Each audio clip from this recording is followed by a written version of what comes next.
We begin the Gemara today on Daf Ayin Vav Amud Aleph, 2 lines from the top of the Yamud.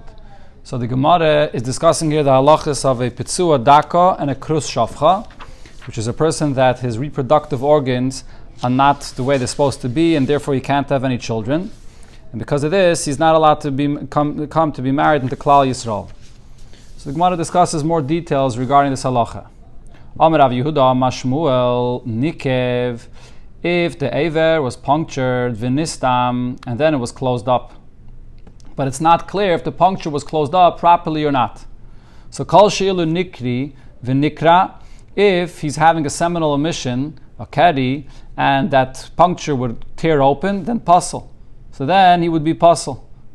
V'ilav, but if it does not tear open, kosher. Then we know that it's healed and it's okay and it'll be kosher. Havi bar Rav asked a question about this halacha. Heicha, where was this puncture? Was it at the tip of the aver, below the place that's called Atara? So over there, afila nichras nami. We learned in the Mishnah, even if that area is completely cut off, he would also be kosher. Ella ba'atara atzma. Rather, the puncture we're talking about over here is by the Atara itself, meaning in that part of the aver where it begins the Atara, and connected to the other part of the aver that's closer to the body. Over there, right there is the puncture, and over there is the question whether this will affect the zera that comes out, that he shouldn't be able to have children. Itmanami, we also learned, Amarav Mari, Barmar, Omamar, Ukve, Omashmuel, Nikiv Batara Atzma, if there's a puncture there by the beginning of that Torah, Vinistam, and it's closed up, Kol Shil Nikri Vinikra Apostle. If, when he has a keri, it tears open, then it'll be pasul. V'ilav, if it does not tear open, kosher. Then it'll be kosher. Sholach le Rave berei de Rabba le Rav Yosef. So he asked Rav Yosef the question, Yilamdeinu Rabbeinu, our teacher, should teach us, Heichi Avdinan.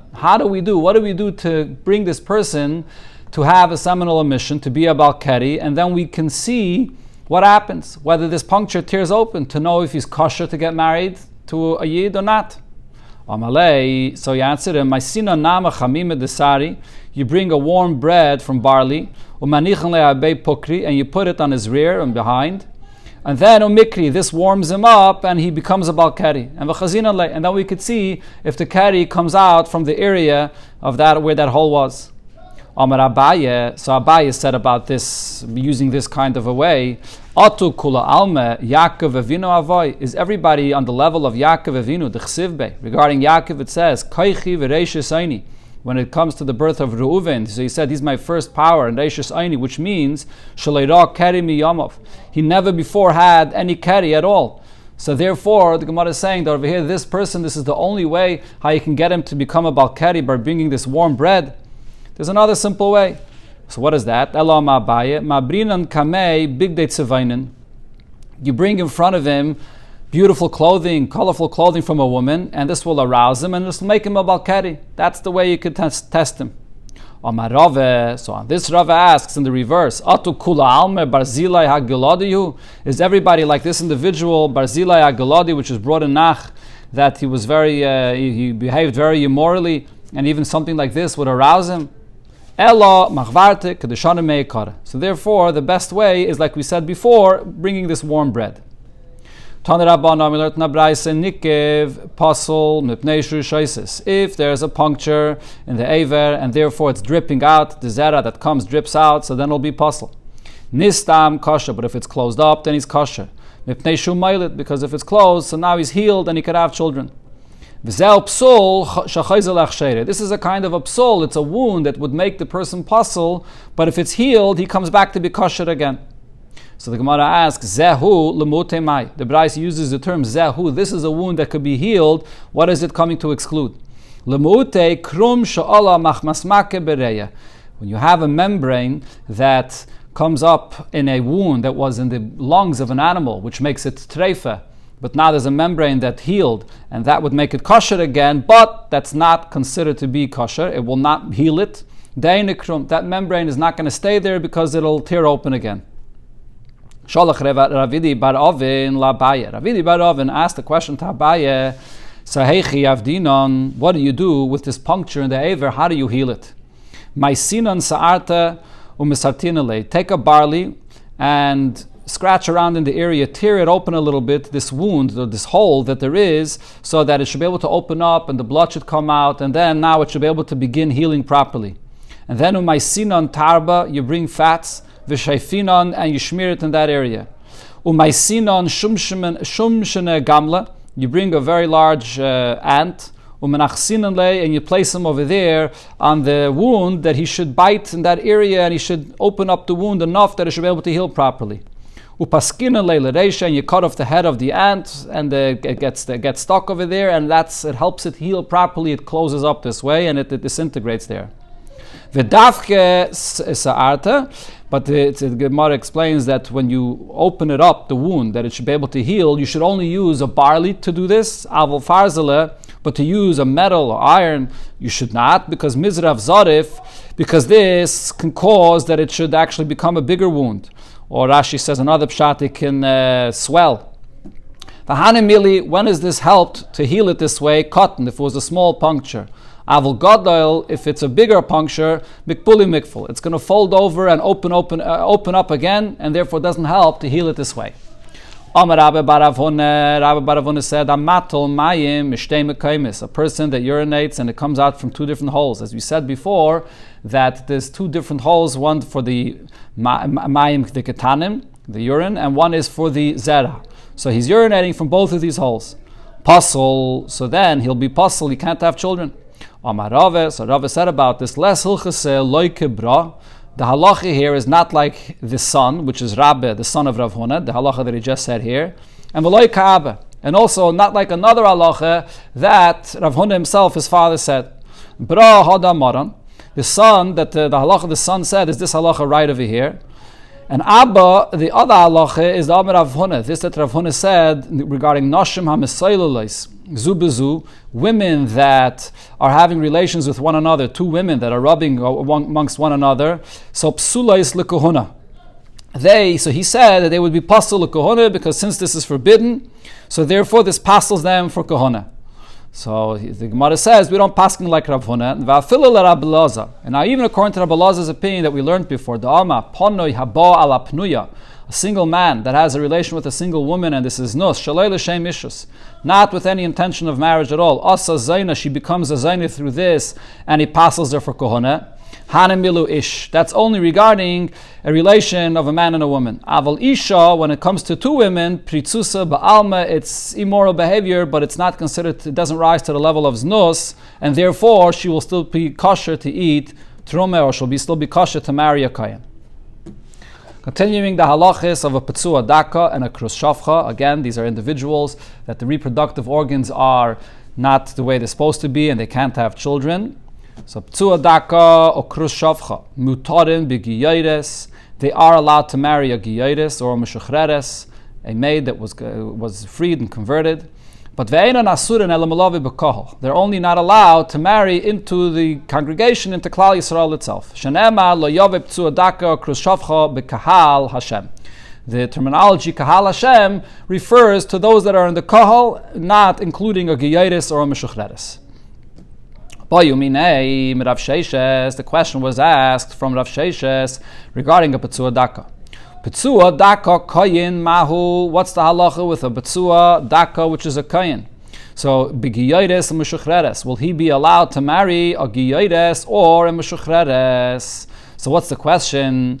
B'kedusha say koi. Do I say that even though this koyin is a petzua daka and he may not marry into Klal Yisrael, but nevertheless he still has his kedusha as a koyin? Right, and therefore, he's not allowed to marry a giyayres and meshachreres. That's always the halacha of a kohen, that he can't marry a giyayres and meshachreres, because we assume she had a relation with a guy before she became a giyayres or a meshachreres, so it's aser. Or perhaps lav b'kedusha kai, since he's a petzua daka and he can't marry into Klal Yisrael, so that also affects his kedusha, his status of kedusha as a kohen as well, and therefore he can not marry a giyayres or a meshachreres. Rav Sheishes says, Tenisua, we learned this in the Braisa. The Braisa tells us, Petzua daka Yisrael, a Petzua daka, which is a Yisrael, mutter ben Esina. He's allowed to marry an Esina. An Esina is from one of the 7 nations. In Eretz Yisrael, Rashi serves from the Giv'ainim, they were Megayer, And it says here that a Petzuah Daka is allowed to marry this Nesina, even though there's a lav not to marry from any of the 7 nations, as the Gemara here brings. If you're going to say that this Petzuah Daka, which is a Yisrael, retains his level of Kedusha as a regular Yid, so Ikri Khan, why don't we apply here the lav of marrying anyone that comes from the 7 nations in Eretz Yisrael, that you shouldn't marry them? So the fact that we allow a Petzuah Daka Yisrael to marry this Nesina means that a similar halacha would be beneged to a Kayin, that a Kayin would be allowed to marry a Geyeres, a Meshachreres, because he loses his status of Kedusha as a Kayin. So Rav answers to this, no. Ato hasa mishum Kedusha v'lav Kedushahu. Over there when it says Leitis Chaten Bam, that you should not marry them, is the reason because of the Kedusha of a Yid that does not allow him to marry from these nations that don't have Kedusha? Rather, that's not the reason. Rather, the reason is Dilme Moilid Ben, that maybe if you'll marry to any of those nations, you'll have a son, and V'azal Palach Lavedis Kechavim, and this child will go and serve Avodah Zarah. So therefore, the Bach adds an over into the Gemara that Palach Lavedis Kechavim's who? So he's going to go and serve Avodah Zarah. And V'hani Mili, and when is this? B'hiyaysan Oivde Kechavim. Only when they are still a guy. But ki megairi be Yisrael sharu. But once any of these nations are megayer, so then the leitis chatenbam does not apply. In other words, if leitis chatenbam was mitzad, it was because of the kedusha, so then that lav would be even after they are megayer. Any of the 7 nations are megayer, but nevertheless, because of the kedusha of a yid, even after the gerus, you cannot marry a gerus from any of the 7 nations. So then you could prove what he proved before, that a Petzuah Daka Yisrael is allowed to marry a Nesina, shows that this Petzuah Daka does not have his Kedusha. But the Gemara is explaining here, it has nothing to do with the Kedusha. This is because only when this guy from the 7 nations is a guy, so then you can't marry him. That's when it says Leitis Chatenbam, so that your child born should not go serve Avodah Zarah. Now the Gemara continues, nevertheless,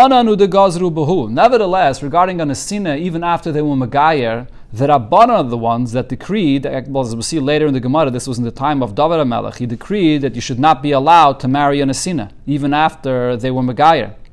But so now this Gzeira that the Rabbanan decreed, when was this? Bahanach the B'nei Eiludi. It only applies to those that could have children. For those Chachamim were geyser that you should not marry to them, because then the children born will go and serve Avodah Zarah. But this Petzuah Daka that can't have any children, the Rabbanan did not make this Gzeira, and therefore that's why it said before, Petzuah Daka Yisrael is allowed to marry to a Nesina. But the point is that there's no raya from here to the question that we were asking when it get to the Kedusha. We can't prove from here that there is a Kedusha to the, again, that there is no Kedusha to the Petzuah Daka, and therefore he can marry this Nesina. It's just a Gzeirim with the Rabbanan that does not apply in this case because the Petzuah Daka can't have any children. So the Gemara asks, if so, Elamiyata, Mamzer, the Bare Ludi, if so, when it comes to a Mamzer. So a Mamzer could have children. Hachanami Daser. So the halacha should be that this Mamzer should be aser to marry to a Nesina. Because the point over here is that the children will then go and serve Avodah Zarah, so that should apply to a mamzer as well. But now the question is, but v'atanan, we learned in the Mishnah where it says, Mamzerim u'nesinim utarim lavi zeh b'zeh. Mamzerim and nesinim are allowed to marry one another. Why are they allowed to marry one another if the point is that the children born should not go and serve Avodah Zarah? Ela, the Gemara says a little bit differently than what we said before.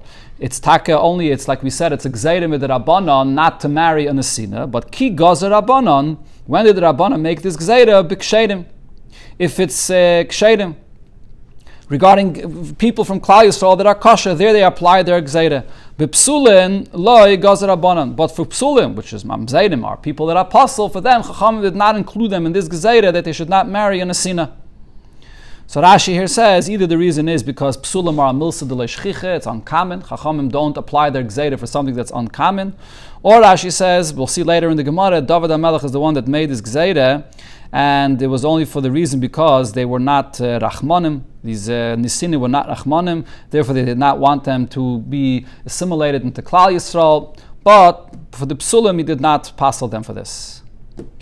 So now so the conclusion of the Gemara so far is that when it says before that Petzuah Daka Yisrael is allowed to marry a Nesina, that proves nothing regarding the status of Kedusha of this Yisrael. Because the Isser of marrying a Nesina has nothing to do with the Kedusha. It just has to do with this, that you could come to serve Avodah Zarah, and it's talking over here about a Nesina that was Megayir, and it's just a Gzeira that the Chachamim were geyser not to marry them. But now the Gemara says, Rava retracted what he said. That, Hadama Rava, now afterwards Rava came and said, Lav Milsi Damri. What I said before is not true. Or the Bach here is Geiris, Begeyusan, while they're a guy, less Lahu Chasnas. If it's talking about any of the 7 nations before they're Megayir, and on that the Pasuk is saying, Leitis Chatim, because then the children may come to serve Avodah Zarah, that can't be, because there's no status of marriage that applies here at all. So how would the Pasuk use the term Leitis Chatim? Nisgairu is luchasnas. Only after they would convert, so after Gairus, the term Leitis Chatim could apply. So therefore we must say that Leitis Chatim is talking about after Gairus, and it's not only a Gzeira Midrabanan, but it's a Isser Min HaTorah to marry anybody that is Megayah from the 7 nations, and the reason is because of the status of Kedusha. So if it's because of the status of Kedusha that a Yid has, that he's not allowed to marry even after Gairus any of these 7 nations, and we allow a P'tzua Daka, so that should be a proof as well, B'negei to a Kayin, that a Kayin also does not have a status of Kedusha anymore if he's a P'tzua Daka, and therefore he could marry a Giyaris and a Shivcha. Masav Rav Yosef asks on this, that we just said now, that there's no chastnus, there's no status of marriage when it comes to a Yid that marries a guy. So there's a pasuk where it says, Vayizchaten Shloime as Bas Pari Melech Mitzrayim, that Shloime Melech married the daughter of Pari, the king of Mitzrayim, so it uses the term Vayizchaten. So how could he use the term Vayizchaten if he married a Bas Paris? She was from Mitzri. And says the Gemara, Giyuri Gaira.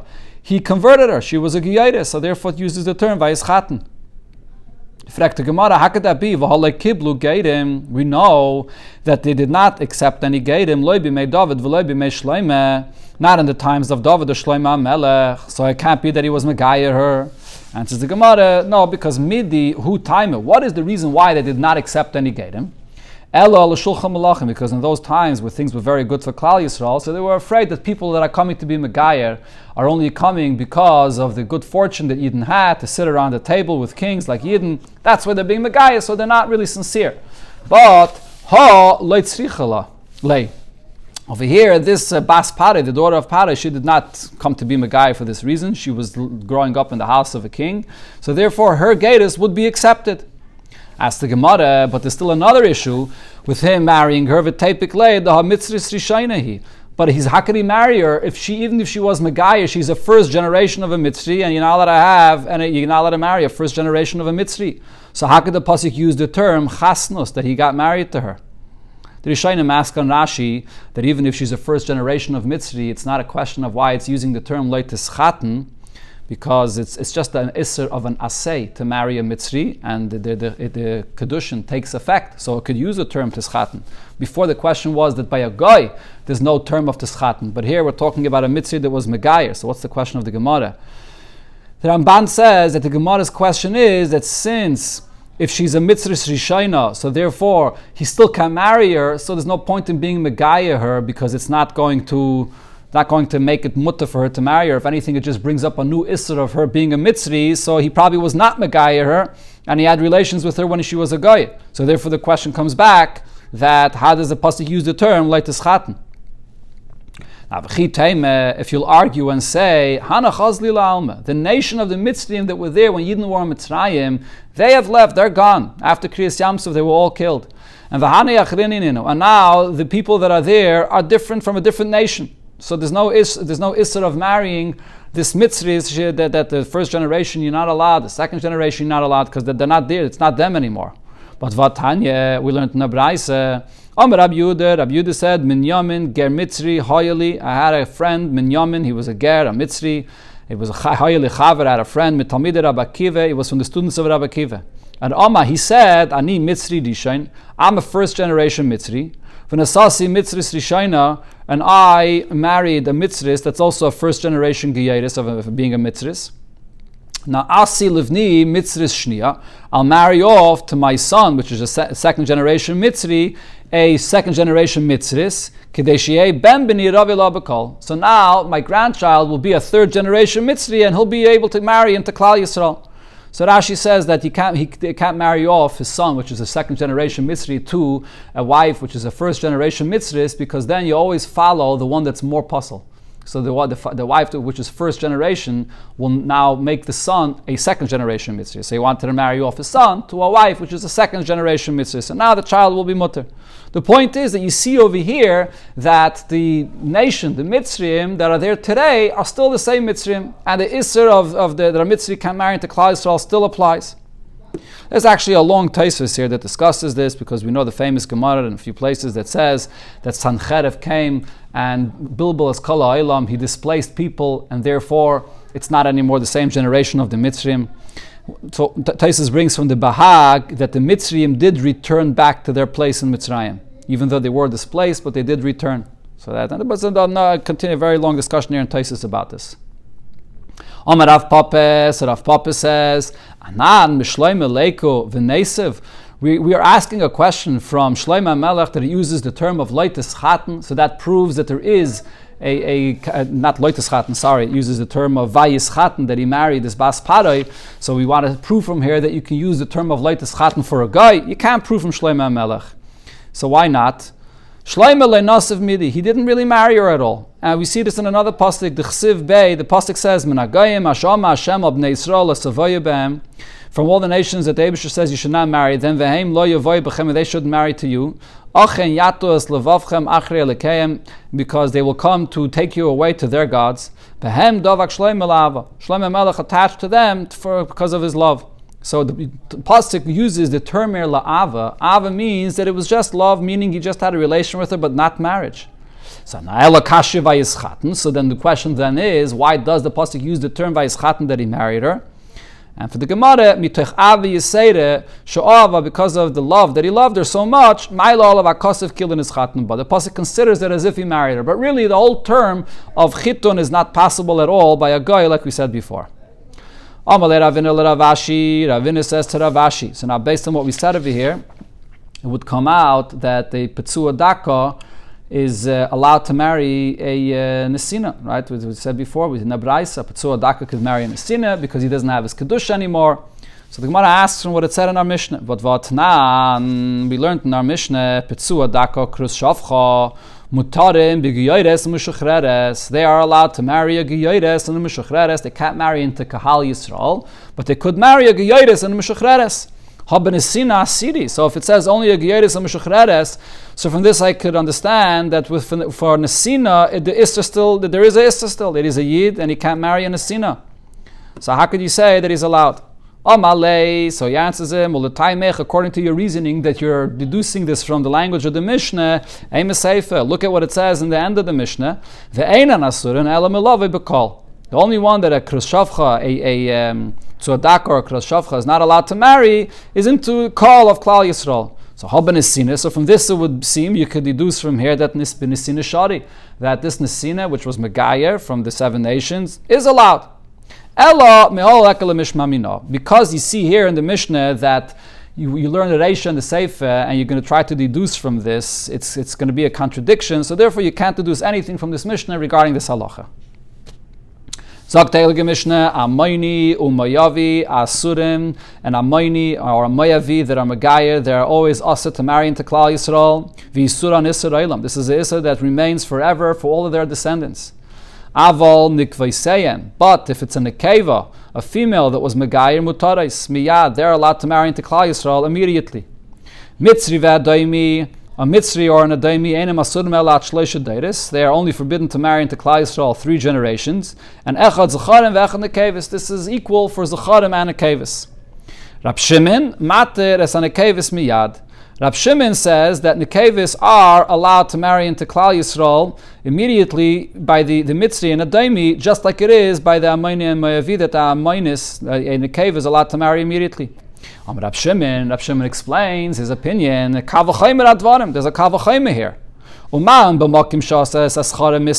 If it comes to a place where the Zacharim are forbidden forever by the Amayn and Mayav, so they're also forever. But nevertheless, Hiteres Anekevais Miyad, But the nekevos that are Megayer from Ammon and Moav, they're immediately allowed to marry into Klal Yisrael. So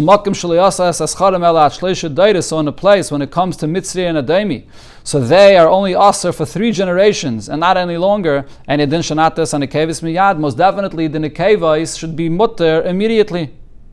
Amrullah, so they answered Rab Shimon and said, Im halacha nekabel. If you have this as a tradition, as a halacha that you learned, that you were told this is the halacha, so then we'll accept this. But v'im ladin, yes, tshuva. But if the source of what you're saying is actually this kal v'chayim that you just said here, there's an answer to this. There is a refutation to this kal v'chayim, as the Gemara will say. Amalehem, so Rab Shimon tells them, Loiki halacha niyeme. It's not really based on this kal v'chayim. Rather, I have this halacha. I have a halacha, a tradition, halacha l'Moshe Misinai, that I heard that when it comes to a nekeva by Mitzri and Adaymi, the nekeva is mutter right away, just like by Ammon and Moav. Zok the Gemara, no, hani mili. From where do I know that the isser of a ger from Ammon and Moav is only for a zachar and not for a nekeva?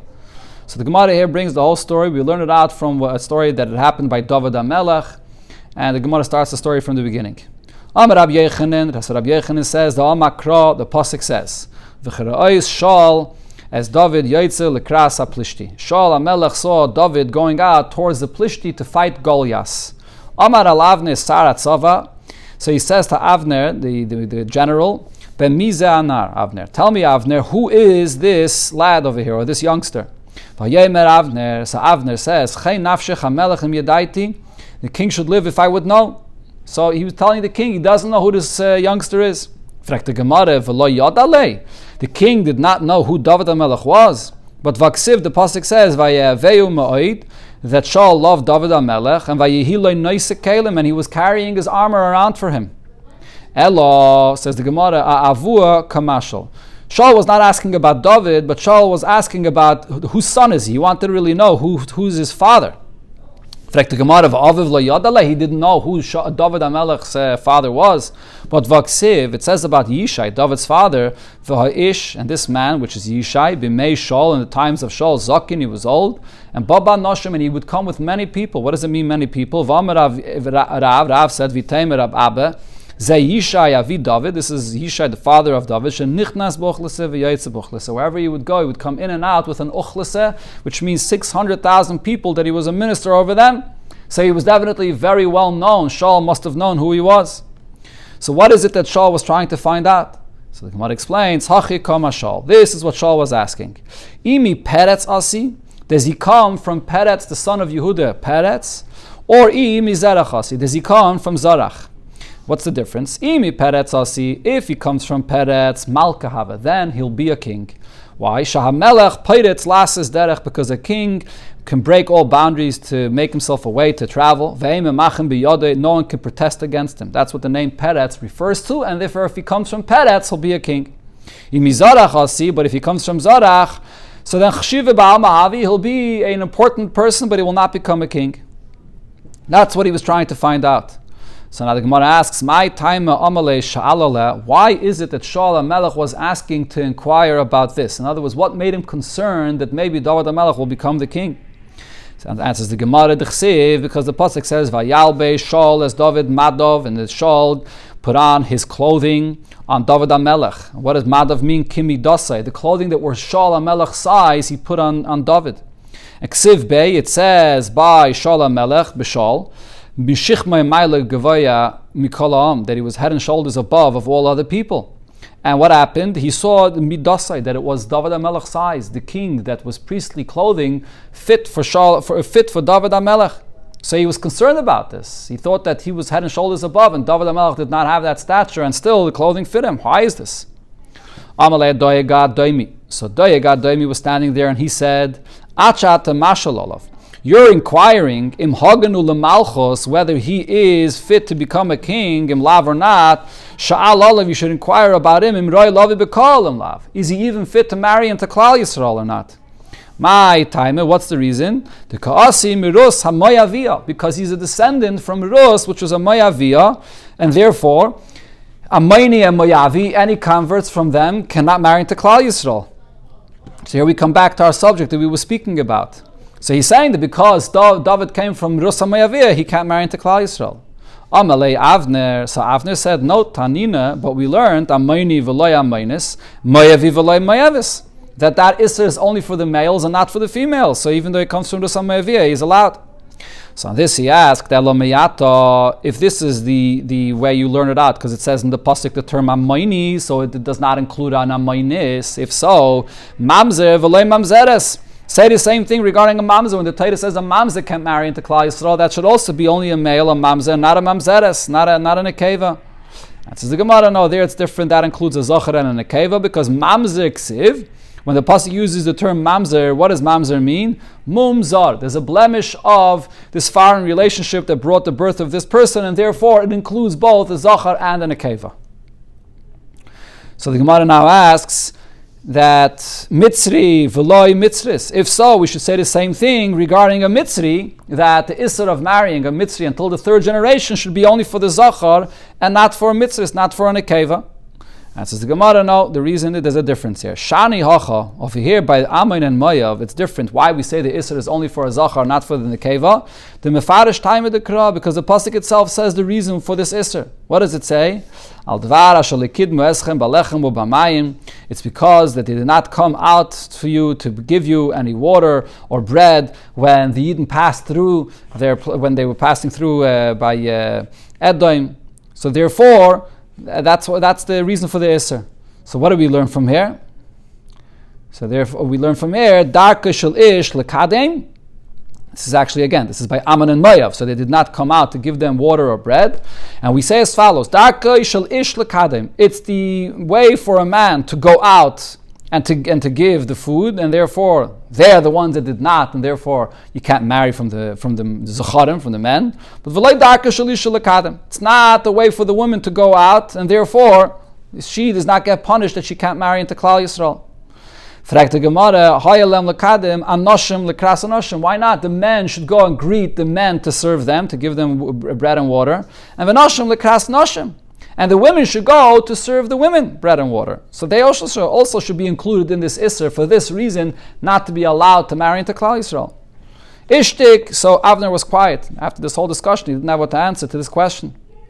Miyad, so the pasuk says, Vayema melech sha'al ato ben mi zeh ha'elem. So again, the king says, inquire, the pasuk there says, inquire, who is this Elem, which means, who is this lad? So now the Gemara asks, Hasan Kari Leinar, before we brought a pasuk that Shalom Melech says, he was inquiring, who is this nar, who's this youngster? So Hasan Kari Leinar, Hacha Kari Le Elem. Here he calls him an Elem, a lad. Why did he change the terminology? And says the Gemara, Hachi Ka'amar Le. This is what he was saying. The term Elem also means, Halacha Nis'alma Mimcha. This halacha was concealed from you. Elam means concealed. Say Yeshav Beis HaMedrash, go to the Beis HaMedrash and ask them the question. Shal, so he went and asked in the Beis HaMedrash. Amrulei, they said to him, like we learned in our Mishnah, Amayni v'loy amaynis, that only an Amayni is not allowed to marry to Klal Yisrael, but an Amaynis is allowed. Mayavi v'loy mayavis. So therefore, David HaMelech is kosher. He comes from Rusa Mayaviyah, and it's kosher. So again, Akshilu Daye Kalhani Kushaiser. So Daye came and he asked all the questions, the discussion we had before, where he proved and said that the same Issa should apply for an Amaynis as well. And Ishtaku, they were quiet, they didn't answer. Boi Lachruzi Allah. So they wanted to come and announce on David HaMelech that he's Asa to Klal Yisrael. Miyad, immediately what happened? Va'amasa Benish. Amasa was he was the son of a man, a Shema Yisra HaYisraeli. Ashabal Avigail, his mother was Avigail, Bas Nachash, which was the daughter of Nachash. So who was this Amasa? So the Gemara here says, it says that he was the son of Yisra HaYisraeli. And but it also says Yeser HaYishmaeli, that this Yisra was a Yishmaeli. Why is he called a Yishmaeli in one pasuk, and he's called a Yisraeli in another pasuk? Amar Rave, so Rave says that this is because of what happened over here at this story. That Melamed, this teaches us Shachagar Charbay Ki Yishmael. He put on a sword like someone from Yishmael, and Va'amar, and he said, Kol mi she'ena shemeya halacha zu, whoever does not listen to this halacha, that only an Amayni is not allowed to marry into Klal Yisrael, but an Amaynis is allowed, Yidake Becherev, will be killed with a sword. Kach mukublani mi beis din shel Shmuel. I received this, I learned this from the Bezdin of Shmuel at Amasi. Amayni v'lei Amaynis, mayavi v'lei mayavis. So that's why. So that's the conclusion of the story over here. So this is the source that for the halacha of the Mishnah. Now the Gemara says, let's just finish this Indian here. Umi mehemin, is he believed to come and say what he heard from the Bezdin of Shmuel, this halacha? Rabbi said in the name of Rav, Kol Talmud Chacham Shemayra Halachu Ba, a Talmud Chacham that comes and tells us the halacha that he heard that was taught. Im Kaidem Maiseh Amra, if he comes and tells us about this halacha that was taught before an incident came up where it was actually relevant. He's just telling us the halacha that he learned. Shaimalai. So then we listen to him, we can trust him that this is the halacha that he learned, that he heard. But if not, if it's after an incident and a question comes up and now he's saying, oh, I learned this halacha about this, then ain't shemila. We don't listen to him because maybe he's only saying it because of the story that came up and he wants to be matir it. And says the Gemara, over here, the reason why we trusted him to say he heard this from the Bezdin of Shmuel, because Shani Hacha, here it's different, the Shmuel Bezdin Ekayim. Shmuel and his Bezdin are still there, so he's not going to lie about this. It's a Milsa Davidu Lagluya. You can go and find out and inquire by the Bezdin of Shmuel whether he actually learned and taught this halacha or not. But now the Gemara comes back to the question we asked, the question that Doig asked, why don't we apply the Isser for the Amayni and the Amaynis, the Mayavi and the Mayavis as well, because both of them should have gone out to serve the Yidden water and bread, the men and the women as well. And says the Gemara, so Tirgemu, or Hachi Tirgemu, this is how they interpreted this. They explained because it says, Kol Kvuda Bas Melech Pnima, that the honor of a woman, of the daughter of a king, is to remain on the inside. So we see that a woman, her nature is to stay on the inside, and therefore they're not punished for this, that they didn't come out. Marava Amri, Marava de in Eretz Yisrael, they brought a different source, Vitaim Rab Yitzchak Omar, or it's Rab Yitzchak that said, Omakra, the Pasuk says, Vayemru Elav Ayi Sarah, the Malachim, when they came to Avram, they asked, where is Sarah Ishtecha, where is Sarah your wife? And the Pasuk there concludes that Avram said that Vayemi Hine Ba'ayil, she's in her tent. So we see over here that it's not the derech of a woman to go out from her house, from her tent, and therefore only the Amayni and Mayavi were punished for this, that they can't marry into Klal Yisrael, but not the Amaynis and the Mayavis.